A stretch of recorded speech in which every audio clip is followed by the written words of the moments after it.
Bienvenido a un nuevo programa de Tramas Resueltas, el podcast dirigido por una inteligencia artificial y sus 4 esbirros humanos.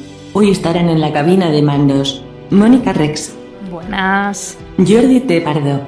Hola a todos, hoy toca hablar de manga. Hoy vamos a hablar de Torika Akane, una autora que hasta hace poco era desconocida en nuestro país, pero que en el último año y medio las editoriales se han interesado por ella y nos han traído algunas de sus propuestas. Hoy nos centraremos en una de ellas, pese a que yo quería hacer un monográfico de 16 horas sobre la autora, Jordi no me ha dejado, y de la que finalmente hemos acordado que vamos a hablar en este primer programa dedicado a la autora, es You Have Got a Love Song, un recopilatorio de 4 historias cortas publicado en 2015 en la revista Beloved de Kodansha. La lectura de Las mentiras de la profesora y de Saturn Return, que son las otras obras de la autora publicadas hasta ahora en nuestro país, son también muy interesantes, pero ya hablaremos de ellas en otro programa. Preferimos empezar por Weird Lotus Song por varios motivos. Es un recopilatorio de historias cortas muy interesante que tiene más posibilidades de pasar desapercibido a la larga y que en parte puede ser una buena introducción más ligera a la autora. Y Las mentiras de la profesora pues maneja un discurso, una temática muy que da para abordarla en bastante más detalle. Además, por otro lado, en el caso de Saturn Return, pues es una obra que se ha comenzado aquí a publicar, que lleva 2 tomos de 8 y que preferimos esperar a que esté completa para valorarlo en su conjunto. Dicho esto, antes de empezar a analizar You've Got a Love Song, os daremos un par de datos de su autora. Torika Akane es una autora nacida en 1981 en Osaka. Se graduó en la Universidad de las Artes de la ciudad de Kioto y fue asistente de nada más y nada menos que Minoru Furuya, aunque pronto, ya en 2005, empezó a volar libre. Es un perfil particular porque ha ido alternando publicaciones para distintas demografías, empezando por el shoujo y el shonen, pero centrándose a partir del 2010 en las publicaciones seinen y yosei. Por otro lado, es una autora que suele abordar cuestiones de calado social de una forma bastante directa e incisiva, y eso es lo que hemos podido ver en sus primeros trabajos editados en España: Las mentiras de la profesora, Saturn Return y la presente You've Got a Love Song. Como chismorreo podemos contar que estuvo casada con Asano Inio, de quien se divorció en 2022. Y esto es bastante importante porque en la obra de ambos mangakas podemos encontrar referencias cruzadas en algunas de sus obras, como Saturn Return en el caso de Torikai y Reiraku en el caso de Asano. Y yo creo que este es un ejercicio que haremos cuando hablemos de Saturn Return, que Jordi me ha prometido que habrá programas sobre esta obra cuando termine. Sí, no, además yo nos hemos leído los primeros tomos y estamos muy dentro de la historia. Es una historia muy literaria, con personajes muy retorcidos, con una trama muy asfixiante en cierta manera, pero que, vamos, es un pelotazo. Entonces, a ver cómo se va desarrollando durante estos 8 tomos y ya haremos programa. Además, como digo, el tema con Asano es bastante interesante, a lo mejor hacer la lectura paralela de esas 2 obras y ver qué encontramos ahí. Bueno, es que en este caso el hecho de que ellos dos sean pareja, más allá del chismorreo que también, es la importancia de estas 2 obras leídas en paralelo, de cómo en una ella pone a parir a su editor y como en el otro él pone a parir a su editor, que también son su pareja, ¿no? Y entonces ahí se crea una dinámica que cuando sabes un poquito, pues eso, el chismorreo, pues te hace pensar, uy. Pero además también tienen en común que son 2 obras que van mucho sobre la creación. Las 2 tenemos a 2 mangakas bloqueados que no son capaces de desarrollar. Yo hasta cierto punto no sé si es que llegaron a un acuerdo y dijeron, oye, ¿por qué no hacemos el experimento de hacer la misma historia? Puede ¿Sabes? ser. Y cada uno lo lleva por sus caminos, pero es que tiene tantos puntos en común, obviamente cada uno en su estilo, y en el caso de Reiraku, no solo es un volumen, obviamente, el de Torikai son 8, obviamente el desarrollo no es el mismo, pero hay temas ahí comunes, también lidiando con temas de paternidad, de relaciones hasta cierto punto tóxicas, etcétera, que sí, yo creo que podemos hacer en un futuro las mentiras de la profesora por un lado, y en otro podríamos hacer el ejercicio de comparar estas dos obras y cómo tratan sus distintos temas. Yo simplemente, si alguien de los que nos está oyendo esto le parece una idea lo suficientemente sugerente, que se vaya a comentarios de iVoox y que lo diga, y que nos diga por cuál quiere que empecemos, si quiere que empecemos por las mentiras de la profesora o si prefiere que espere que empecemos por Saturn Return cuando acabe. Y bueno, hablando un poquillo de las obras publicadas en nuestro país de Torikai, que ya las hemos mencionado, solo comentar que Las mentiras de la profesora y You Got a Lot Song están editadas por Panini Comics en España. La primera es una edición doble en 4 volúmenes y You Got a Lot Song es un único tomo, algo más grande que un tankōbon clásico, ¿no? Más o menos. Es una edición un poquito rara. Ya hablaremos, por ejemplo, de la portada, que nos ha gustado mucho. Y por otro lado tenemos Saturn Return, que está comenzando a ser publicada, como decimos, por Milky Way Ediciones. Desde aquí ya os decimos, os invitamos a que os acerquéis a esta autora y que empecéis por cualquiera de sus obras, si os gustan las historias con cierta profundidad literaria, con personajes realmente complejos y temática social. Son lecturas muy recomendables y con un perfil un poquito distinto a lo que se suele publicar aquí, porque es cierto que ahonda mucho en estos temas, no se queda en la superficie como pasa mucho con otros mangas que nos llegan por aquí. Pues sí, solo puedo firmar debajo de todo lo que has dicho y invitarte a pasar a la siguiente fase de este programa, que es analizar la obra de You've Got a Love Song, un recopilatorio de 4 historias cortas bastante potentes. Vamos a destriparlas en gran medida, así que te aconsejamos que leas antes la obra para proseguir con el programa o que te atengas a las consecuencias. Oye, o tira para adelante, que tampoco pasa nada. Que lo de los spoilers está sobrevalorado. No pasa nada. Sí, a ver, son relatos cortos que yo creo que muchas veces... hay uno que sí que es cierto que el final es tan potente que si lo spoileamos, yo creo que pierde parte de la gracia. Claro, es decir... Los demás son relatos que al fin y al cabo son genéricos en cierta manera y es más como los narra Torikai. Uh-huh. Y son muy interesantes y los temas que trata. Pero es cierto que, bueno, a nivel de spoilers pues tampoco sería... Pero avisados estáis. Bueno, es que claro, no podemos saber hasta qué punto vamos a spoilear hasta que no grabemos el programa. Entonces esto es muy difícil. Sí. Y bueno, pues comentaros, pues eso, la portada, por ejemplo, pues llamativa es, porque claro, tenemos a un personaje de una joven con una escopeta o un rifle. Sí, disparando golosinas. Sí, a un chico que huye. Y que aparece en la contraportada. Sí. Y bueno, pues aquí también destacan mucho los colores porque el rosa tiene un papel importante. De hecho, parece un poco la promo de Barbie, de la próxima película de Barbie. Todo esto sobre una portada a fondo gris, bastante feucha. Y bueno, pues unas grafías que pues nos han gustado mucho a algunos aficionados. Pero en realidad es como muy pop, ¿no? Sí, supongo que es un poco la intención porque por el título, que podríamos traducir un poco como tienes que amar a la canción o te tiene que gustar la canción o algo parecido, ¿no? You Got a Lot Song. Entonces, la música es muy importante en los 4 relatos que tienen que ver con esta obra, no tanto a nivel de la trama, uh-huh, pero sí que Torikai menciona en casi todas ellas la influencia de la canción que en ese momento estaba escuchando a la hora de concebirlas. ¿Ponemos un trocito de cada canción antes de hablar de cada capítulo? Bueno, vale, sí, puede ser un ejercicio interesante. A ver, sobre la portada, simplemente decir que en realidad la portada japonesa es bastante parecida. Lo que pasa es que tiene como diferentes grafías, una con kanjis y otra con romanji, por encima del dibujo y por detrás, con lo cual se crea como una sensación de capas.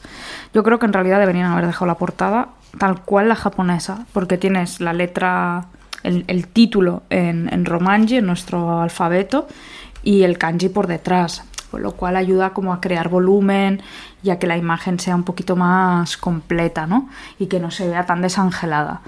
Pero bueno, la portada original a mí me gusta mucho. Creo que funciona muy bien. Bueno, y valoración así general de la obra. A mí me ha gustado mucho. Creo que pese a ser un libro de relatos cortos, funciona igual de bien que sus obras largas. Quizás es una buena hora para introducirse a la autora sin tener que comprarte los tochos de Las mentiras de la profesora o sin tener que embarcarte en una serie, entre comillas, larga como Saturn Return. Si te gusta esto, te va a gustar todo lo otro de la autora, pero para mí, en este manga no hay un relato malo. Sí, todos tienen una calidad bastante alta. Alguno te puede gustar más, otro menos. Claro. Alguno es, como por decirlo de alguna manera, más experimental. Ya sabéis, el tema de los relatos cortos, pues siempre puede pasar eso, que sean irregulares, pero en este caso, como decimos, tiene una calidad muy alta. Ya incidiremos en ello, pero para mí, obviamente, el primero es el más destacado, pero los demás también están bastante bien. También Torikai tiene un dibujo bastante característico, pero aquí hay ciertas diferencias en algunos de los relatos, un poco sutiles en algunos casos, pero se ve cierta evolución en algunos de ellos. Algunos utilizan mucho dibujos muy panorámicos, muy como cinematográficos, muy... No tiene nada que ver con la composición clásica de manga, por decirlo de alguna manera. No hay ese típico cortes en diagonal que es casi un sello de identidad de una parte del manga. Igual que tampoco hay viñetas rotas como en el shoujo clásico, ¿no? No. Tiene una composición de viñetas muy cinematográfica, muy americana, ¿no? Sí, en ese sentido sí. Mucha space en ese sentido. Torikai es muy detallista además en sus fondos, en el dibujo o la caracterización de sus personajes. Entonces a nivel de arte está muy bien. Obviamente yo creo aquí se puede permitir hacer ciertos ejercicios. Hay algún relato que es como más alegórico, simbólico, entonces ahí se suelta. Sí, hay algunos finales, ¿no? Sobre todo en el final normalmente se va por un elemento poético prácticamente. Sí, cosa que claro, pues en Las mentiras de la profesora o Saturn Return no se puede permitir de la misma manera porque son relatos más costumbristas, más apegados a la realidad, etcétera, etcétera. Aquí se suelta un poco el pelo y es bastante interesante lo que suele proponer. Yo no sé si es una buena introducción a la autora.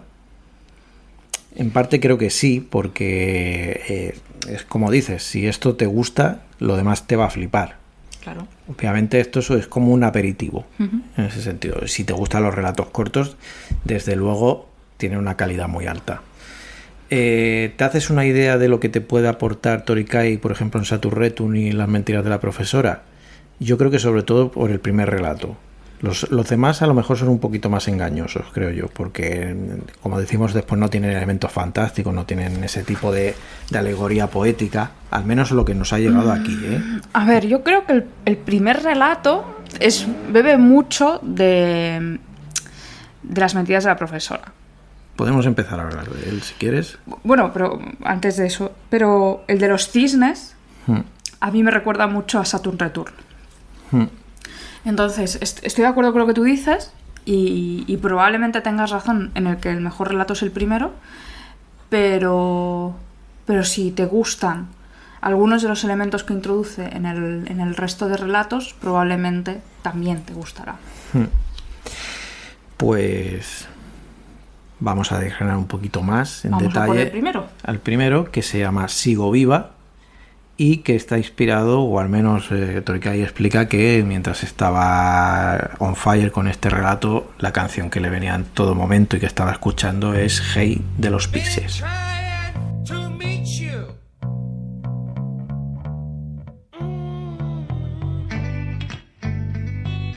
Hey, must be a devil between us.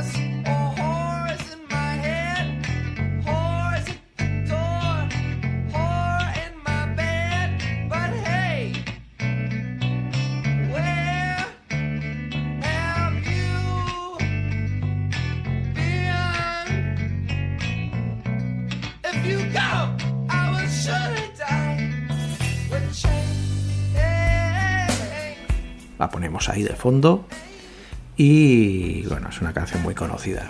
¿Y qué nos presenta aquí Torikai? Pues tenemos la historia de una joven madre que se siente atrapada en su rutina y que no se siente ni realizada ni satisfecha con la relación con su marido. El punto de ruptura en este caso es una conversación que tiene con una compañera que le propone que pues que tenga una aventura, que contrate los servicios de un novio de alquiler, como lo llama ella. Y bueno, pues es una historia, como decimos, de corte costumbrista, en la que vemos cómo esta mujer lidia con el hecho de ser una ama de casa recluida en este papel, y esa relación que tiene con su marido es ciertamente desigual, porque lo que vemos mucho en el relato es que los deseos de él siempre se ponen por encima de los de ella, y ella no tiene un espacio propio. Bueno. Ejerce como madre y ejerce como esposa, y además tiene cierta frustración a nivel sexual. Bueno, hay un poquito de esa realidad que a lo mejor hemos visto más en las mujeres de la generación de nuestros padres, ¿no? De soy ama de casa y me tengo que conformar con eso, y aparte no puedo quejarme porque no tengo que trabajar y todo me viene dado. Sí, que es un poco lo que le echa en cara a su pareja en un momento dado. Claro, es decir, yo traigo el dinero, ¿no? Y tú lo único que tienes que hacer es gastártelo y aún así te quejas. Bueno, a ver, vamos a ver. Vamos a ver. Y claro, aquí lo que estamos hablando es de una historia que está producida en 2010. Es decir, que esta realidad en Japón, el hecho de la división de roles todavía es bastante habitual en estos términos. Pero en todas las historias de Torikai, ella se revuelve contra esto. Bueno, porque hay como una feminidad que choca contra lo que la sociedad espera de ella, lo que ella cree que quiere y lo que ella realmente quiere. Sí. Entonces, claro, tenemos ahí en Las mentiras de la profesora este tema que también tiene bastante importancia. Y en Saturn Return, a lo mejor, al menos en los dos primeros tomos, no es el centro, pero sí que estamos viendo un personaje femenino que se sale de los márgenes también, de lo que se espera de ella. Y también es una persona que está descontenta, ¿no?, con su relación actual y que siente que ha tocado techo en su relación sentimental y que en vez de ayudarla y potenciarla, la limita, ¿no? Sí, porque además su pareja también la está como limitando al hecho de la maternidad. Ya que él quiere tener una hija, un hijo con ella, y cree que eso es lo que a ella le hará feliz. Bueno, claro, es lo que decíamos de encajar, ¿no? De qué es lo que quieres y qué es lo que crees que quieres. Claro. Entonces hay ese personaje que cree que lo que quiere es ser madre, y a lo mejor pues ella no quiere ser madre. O sí, no lo sé, ya lo veremos cuando hablemos de ese cómic. Sí. Y aquí en Sigo Viva, pues bueno, ya tenemos ella ya tiene un... Que, ojo, es Sigo Viva en pregunta. El título es ¿Sigo viva? Sí. Porque me parece un matiz muy importante. Sí. Porque es lo que ella se está preguntando a lo largo de todo el cómic, de todo el relato. De decir, si me siento así, ¿sigo viva?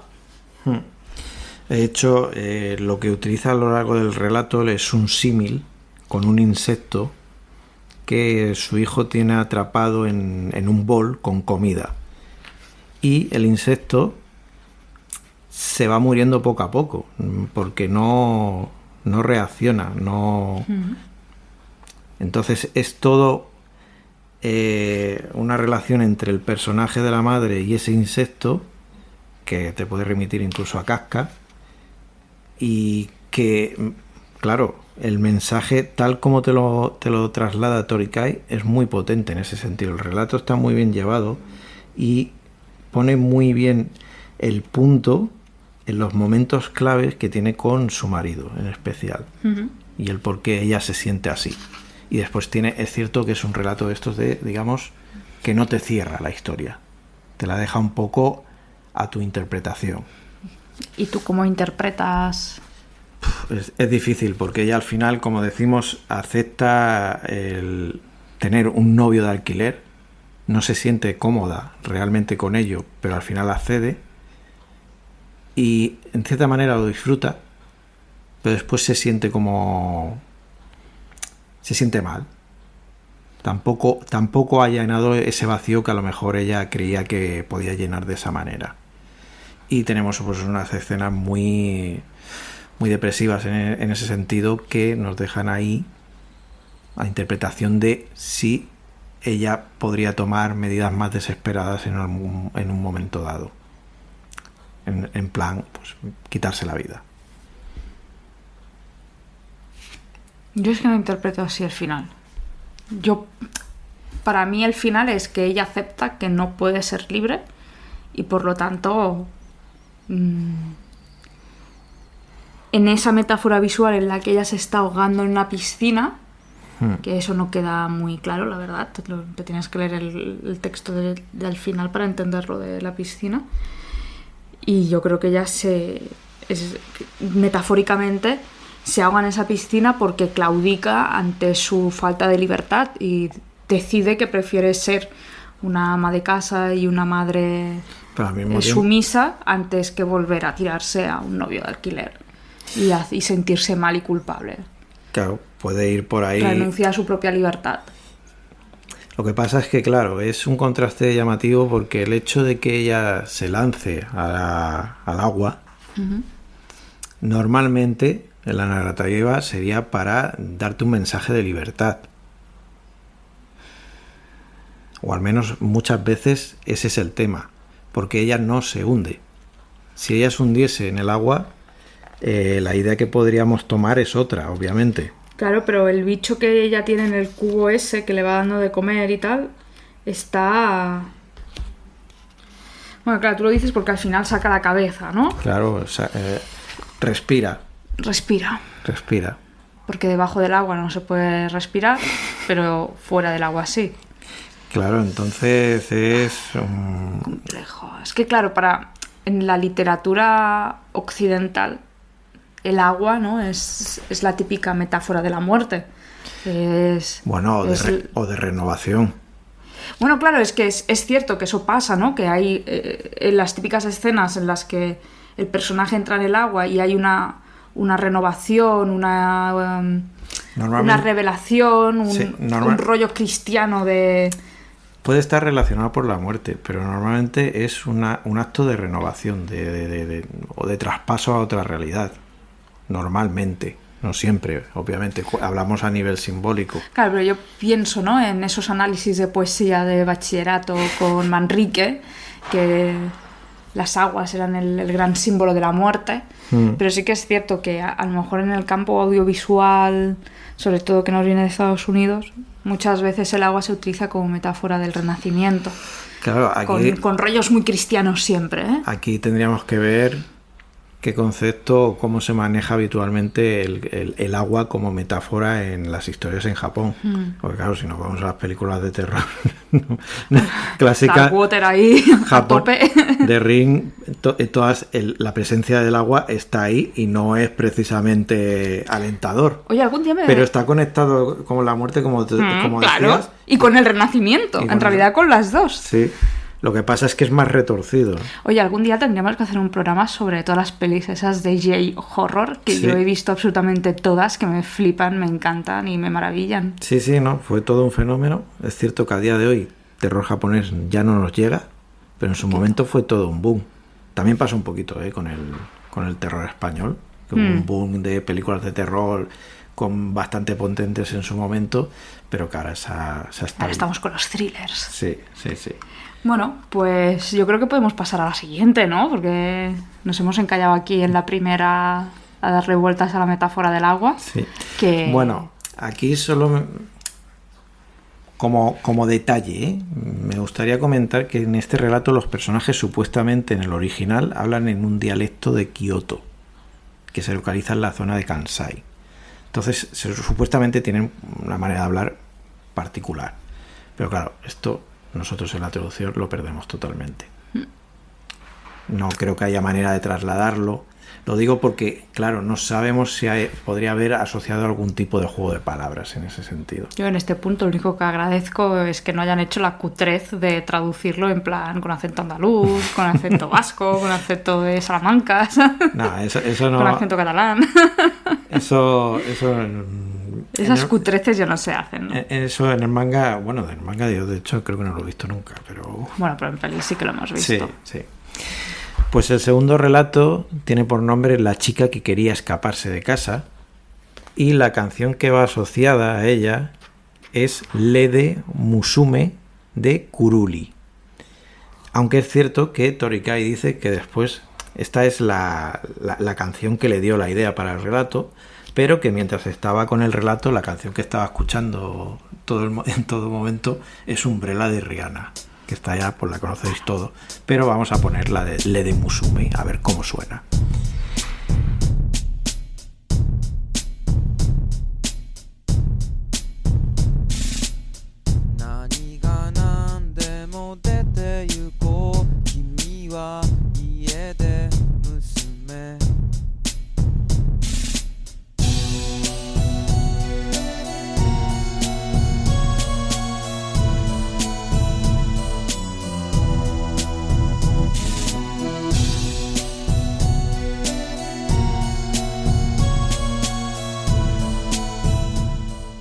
¿Y qué nos encontramos aquí? Pues es nuevamente la historia de una joven.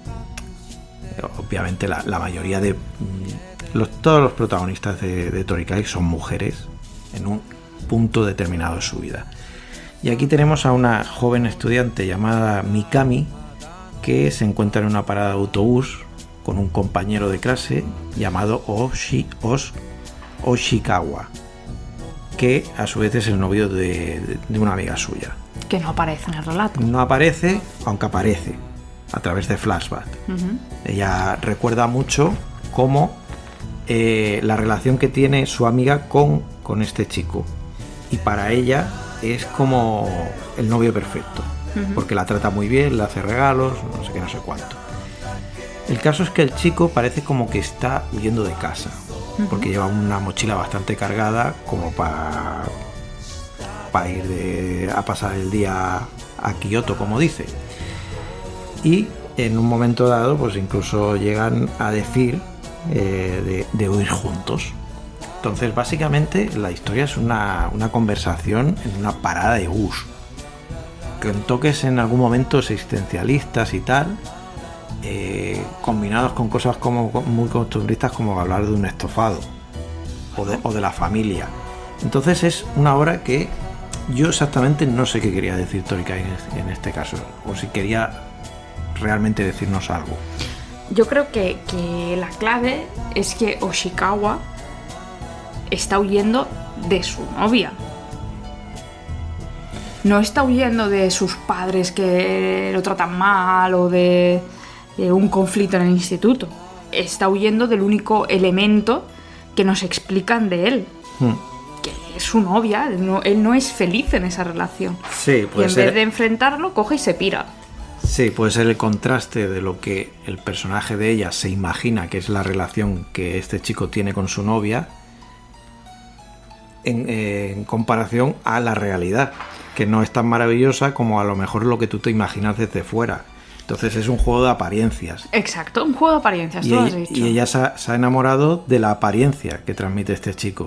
Pero este chico, es cierto que si su idea es huir, en realidad va a dejar tirada a esta... Por lo tanto, ya el título de mejor novio del año pues no se lo va a llevar. Bueno, pero a lo mejor se lleva el de persona más inteligente, porque hay veces que hay que huir de las relaciones sentimentales, porque son relaciones que no nos aportan lo que deberían, o son relaciones que no son igualitarias, en el sentido de que uno da más de lo que recibe, y eso no es justo, y eso a veces es doloroso. Está claro que él da mucho en esa relación. Todo esto lo estamos presuponiendo nosotros o lo estamos interpretando, porque realmente Torikai no es que nos dé... No lo hace explícito, por decirlo de alguna manera. Sí, exacto, pero es que entonces tampoco habría podcast. Entonces sería una lectura del cómic. Pues eso, que Mikami lo que nos explica de la relación de él con su amiga son todo cosas que él hace por ella. Sí. Entonces, yo creo que es una relación donde él es el que sale perdiendo, ¿no? El que está dando de más. Y la manera que tiene de salir de esa relación tóxica es pirarse. Y es una decisión muy, muy, muy tajante. Aquí podría ser un contraste con el primer relato, donde pasa lo contrario. Claro, sí.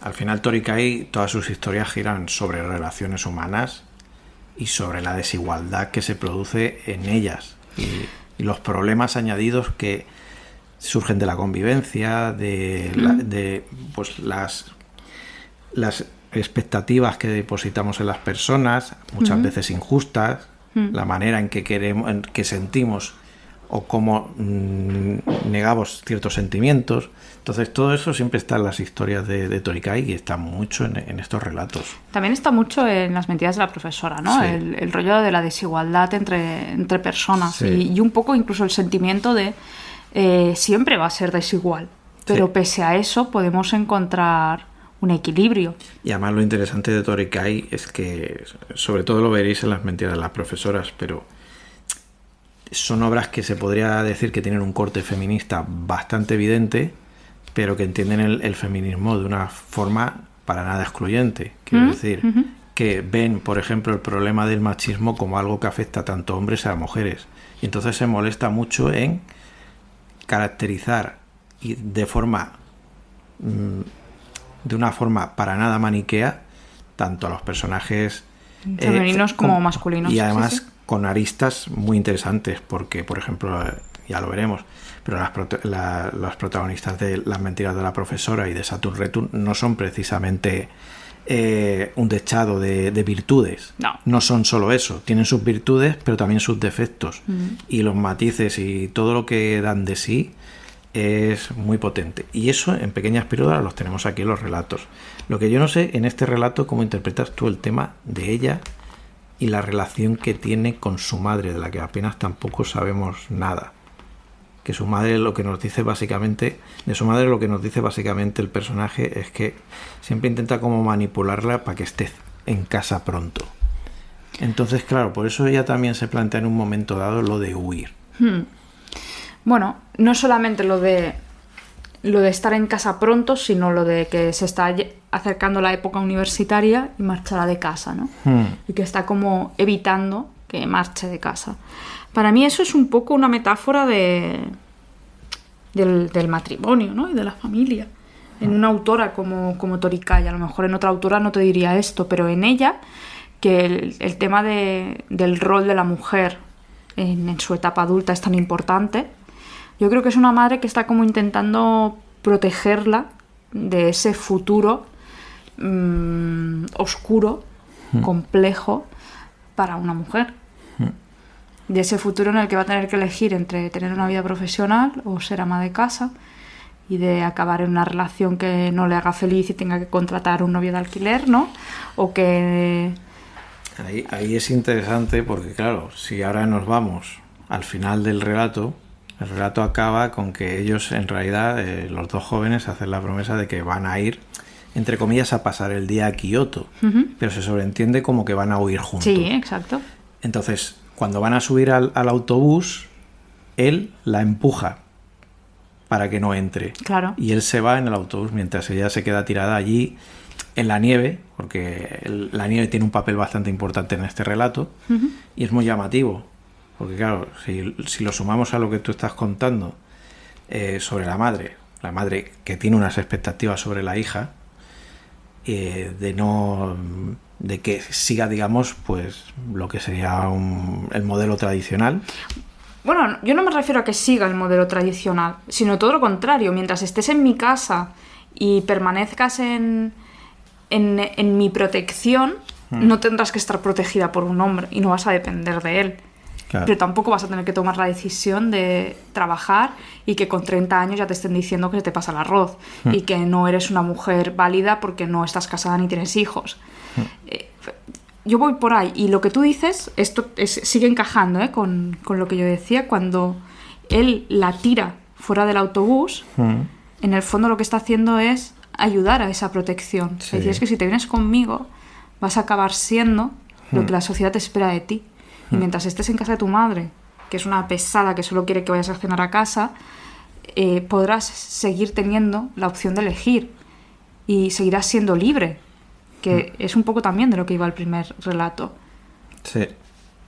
Mientras no tengas que tomar la decisión de qué tipo de mujer quieres ser en esta sociedad que es tan encorsetada para ti o para todos, serás libre y serás feliz. Pero en el momento en que tomes la decisión, te vas a arrepentir. En el fondo, un poco, tomes la que tomes. Sí. Porque es una encrucijada en la que está en ese momento. Es una parada de autobús, ¿no? ¿Te subes o no te subes? Claro. Y es, digamos, la decisión que va a cambiar tu vida. Pero el tema es que al final la decisión la toman por ella. Bueno, no, porque la siguen dejando en la parada del autobús. Claro, pero ella no ha subido al bus no porque no haya querido, sino porque el otro no la ha dejado. Pero ella subía por las razones equivocadas. Ya, pero la decisión no la ha tomado ella. Pero a veces hay que empujarte. Sí, no. Es decir, hay veces que estaría guay poder empujar a la gente de sus decisiones de mierda, porque la gente, a veces lo ves que una persona está tomando una decisión que es una puta mierda y te vienen ganas de empujarla y decirles que no te tienes que subir a este autobús, es que este autobús no es para ti. No, sí, de hecho, si vemos las escenas iniciales y vemos como ella, la mirada que pone ante lo que sucede, no parece que sea de reproche ni nada parecido. Es como, en parte lo entiendo, porque lo estás haciendo. Pero aparte, él sí que se tiene que montar en ese autobús y se tiene que ir. Y se tiene que ir solo. Porque si se fuera con ella... Bueno, podría repetir los mismos errores. Claro, es que esa es la cuestión. Uno tenía que coger ese autobús, pero el otro no. Sí. Pero los autobuses pasan una vez cada hora. Bueno, a veces cada media hora, pero bueno, sí. Pero el del relato pasaba cada hora. Bueno, el tercer relato se llama El Parque de los Cisnes, un título muy bucólico. En este caso no tenemos una canción asociada, así que pondremos Umbrella de Rihanna, que hemos dicho que era otra de las canciones asociadas a la chica que quería escaparse de casa. Y bueno, pues We Rockefellers, we fly higher than weather, and cheap vibes are better. You know me, in anticipation for precipitation, stack chips with a rainy day. Jay, Rain Man is back with Little Miss Sunshine. Rihanna, where you at? You have my heart, and we'll never be worlds apart. Maybe in magazines, but you still be my star. Baby, 'cause in the dark, you can't see shiny cars. And that's when you need me there. With you I'll always share. Because when the sunshine we shine together. Told you I'll be here forever. Said I'll always be your friend. Took an oath I must stick it out to the end. Now that it's raining more than ever, know that we'll still have each other. You can stand under my umbrella. You can stand under my umbrella.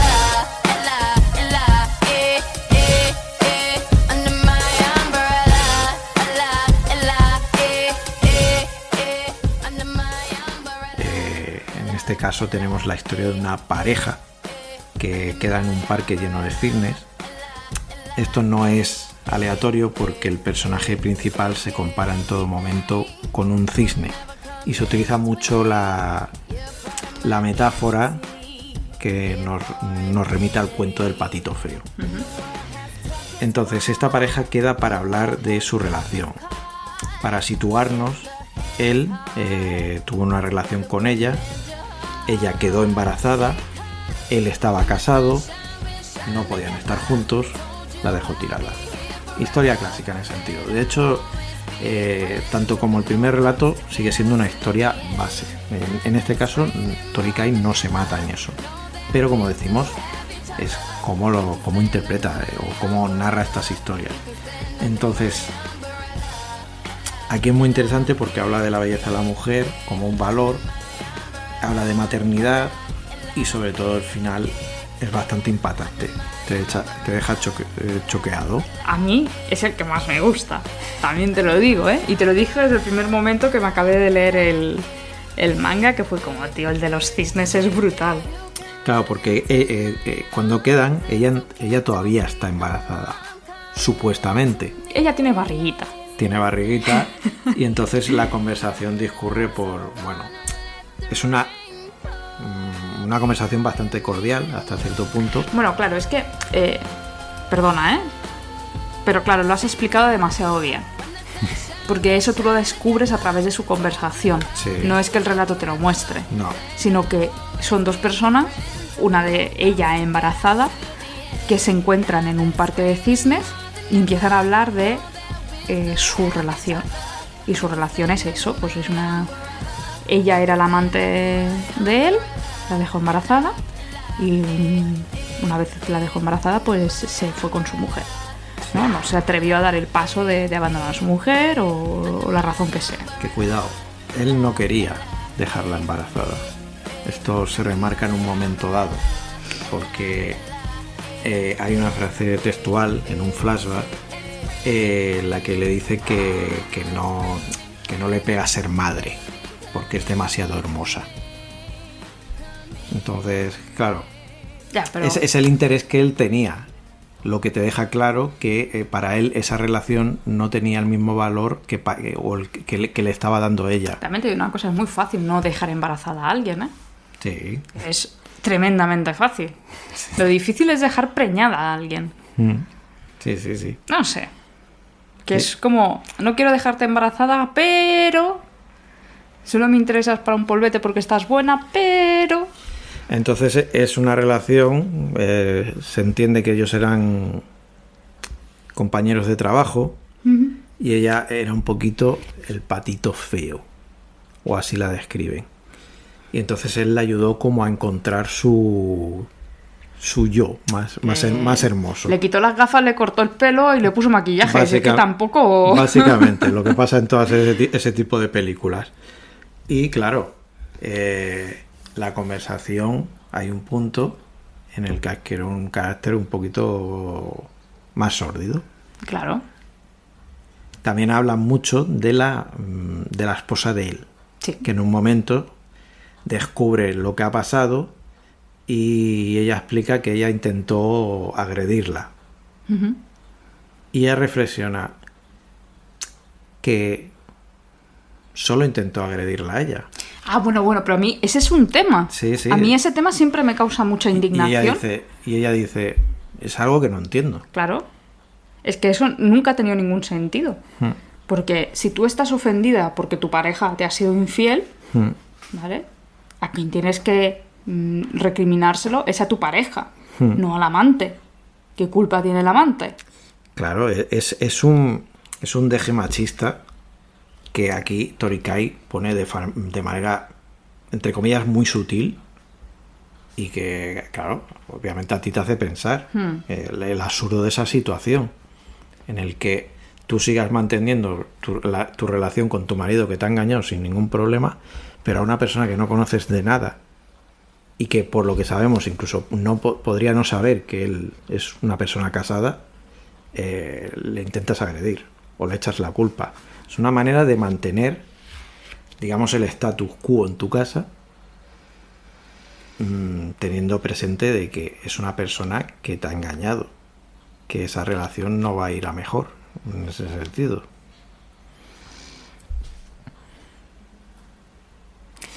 Pero a mí el final me encanta. Sí, el final, pues bueno. ¿Lo explicamos? Sí. Es que tampoco la verdad es que es un final que sabe mal explicarlo porque tampoco tiene mucho análisis, porque es muy literal. Sí. Es decir, después de soltarle, bueno, pues al final de recriminarle su actitud respecto a ella y respecto a su hijo y que se la ha sudado todo este tiempo el embarazo, le dice que a lo mejor estaría bien morir todos juntos. Y coge, se saca, no sé, es un cúter. Un cúter, que este cómic no es apto para Sergio, porque la escena que viene a continuación es súper cruda, coge el cúter, se raja la barriga y se levanta y se va. Era una barriga falsa. Sí. Ahí está, se estaba quedando con el tío. Después se explica que el niño lo perdió hace mucho tiempo, tuvo un aborto. Y bueno, pues esto era una manera de darle una lección.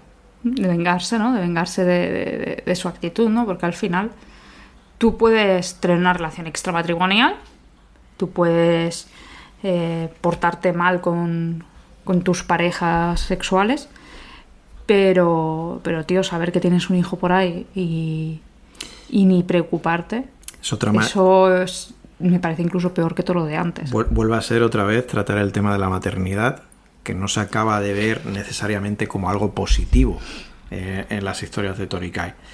Y lo relaciona, como decimos, con el tema del patito feo. De hecho, el personaje femenino principal al final dice que al patito feo le daba igual ser feo. Lo que no quería es estar solo. Claro, pero eso es interesante, ¿no? Porque al final hacemos auténticas estupideces por estar acompañados y por estar con alguien. Claro, y aquí ella descubre al final... Ella le da una lección a él, en ese sentido, le da un mensaje. Pero lo que puedes interpretar de relato es que ella ha aprendido a vivir sola o a estar sola. Claro, que no necesita la aprobación de nadie, ni necesita... Y no necesita ser madre. Y claro, y eso es muy interesante, cómo utiliza la maternidad como un instrumento y no como un fin. Porque en otro tipo de relatos la maternidad sería usada para anclar a esa persona y decirle, no, bueno, ahora por cojones te vas a tener que quedar conmigo porque tenemos un hijo en común. Pues aquí es, mira, yo he perdido el hijo, pero esto me va a servir para darte una lección, colega, que vas a tener pesadillas, vamos, hasta el día del juicio final. Sí, que vuelve a ser un relato bastante redondo. Sí, totalmente. A mí este y el primero son los que más me gustan.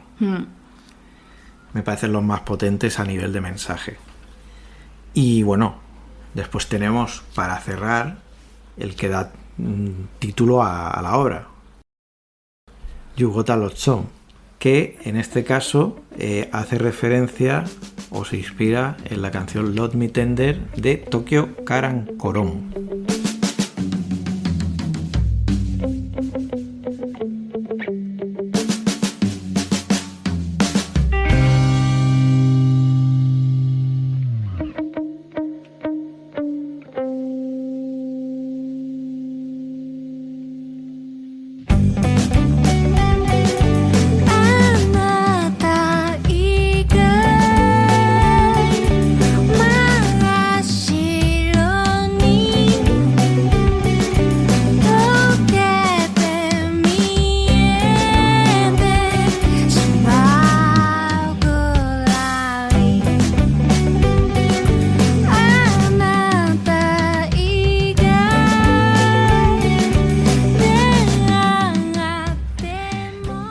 Escuchando y os cuento un poquito de qué va este relato, que yo diría que es el más raro de todos.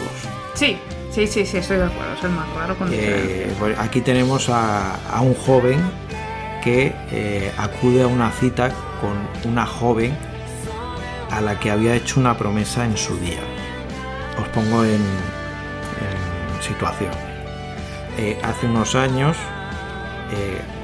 en el relato, ellos tuvieron una aventura. Ella era una mujer casada en este caso, vemos también aquí algo recurrente en Torikai, y se habían hecho la promesa de huir juntos, típico de un relato también romántico. ¿Sí? En este caso Torikai juega mucho con estos elementos también del mentir, el romanticismo asociado a ciertas ideas, a ciertos conceptos. Entonces, ¿qué pasa? Que él nunca se presentó al lugar acordado. Unos años después, supuestamente, la pareja queda en el mismo sitio para hablar y, bueno, a partir de aquí realmente ya no sé cómo interpretar el relato, porque digamos que recuperan esa relación, se besan y a medida que se besan ella se va degradando, su cuerpo va siendo como pasto del paso del tiempo, y vemos cómo se va pudriendo, cómo se va quedando en una calavera y así prácticamente acaba el relato. Entonces es el relato más poético, más metafórico, que aquí las lecturas pueden ser variadas y... Yo creo que este relato habla de momentos. Yo siempre he creído que a veces que una relación funcione o no funcione no depende de las dos personas que la forman, sino del momento en el que se encuentran. Porque yo creo que a todos nos ha pasado de querer muchísimo a alguien y de estar muy enamorados de alguien, pero encontraros en el momento equivocado, en el momento en el que esa relación no puede funcionar, por el motivo que sea. Porque uno de los dos tiene pareja, porque uno de los dos está en un momento traumático de su vida, por el motivo que sea. No, pueden ser muchos los motivos, ¿no?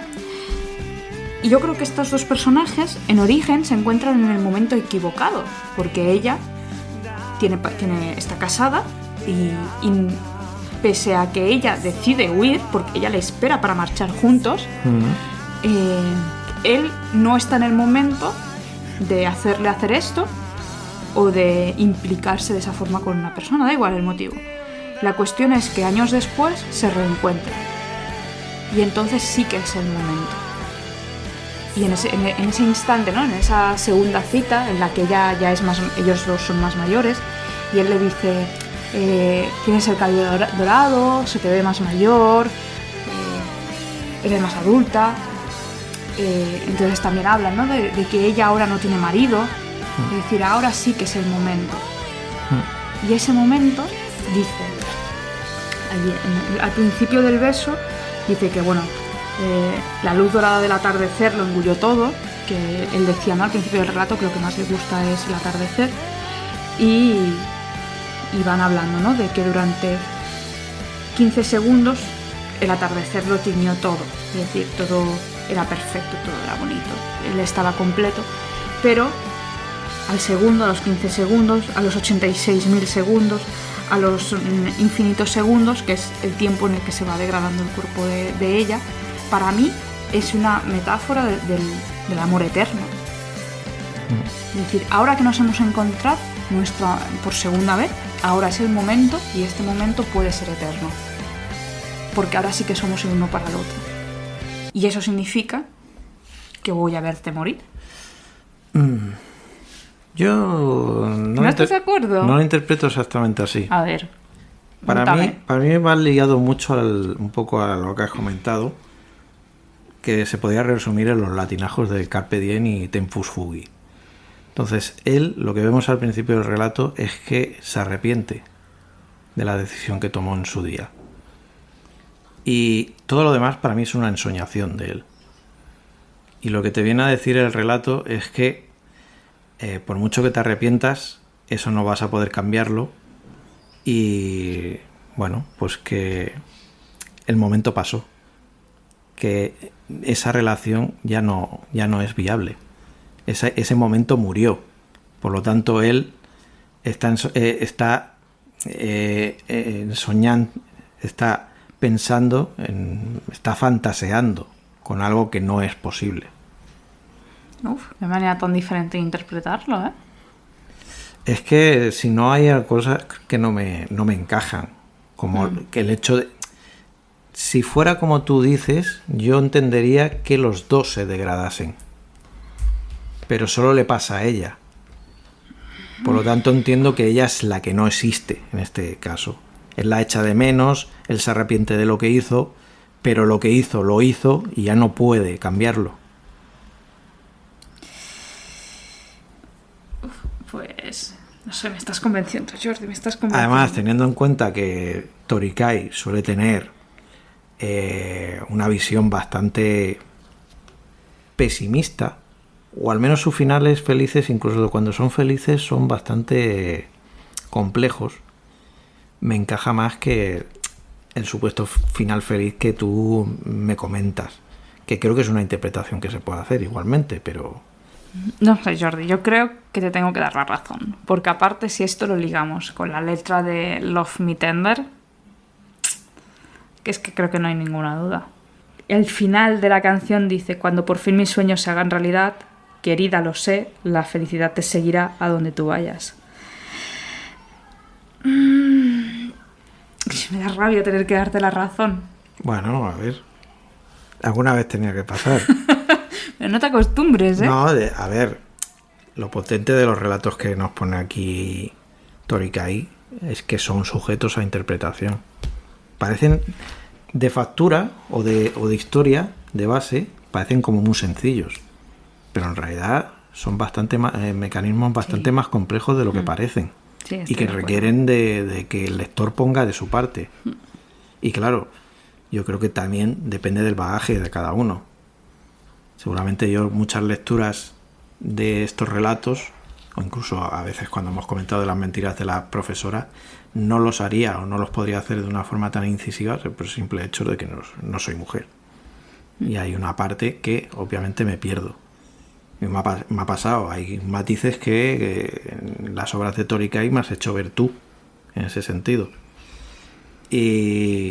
Pero me gusta porque, como digo, es una autora que en general trata muy bien a sus personajes. No las historias, donde realmente les hace pasar las putas siempre. Sí. Pero en el sentido de que son personajes muy complejos y que podemos conectar tanto con ellos de una manera en la que, digamos, los entendamos, pero también podemos odiarlos de una manera bastante humana. No como el villano de una película histriónico, sino como cosas que te puedes encontrar en una persona con la que te relaciones a diario. Y yo creo que ese es uno de los grandes valores de Torikai, en este caso. Pues probablemente sí. Y bueno, pues 4 relatos, ya veis que tienen bastante enjundia. Uh-huh.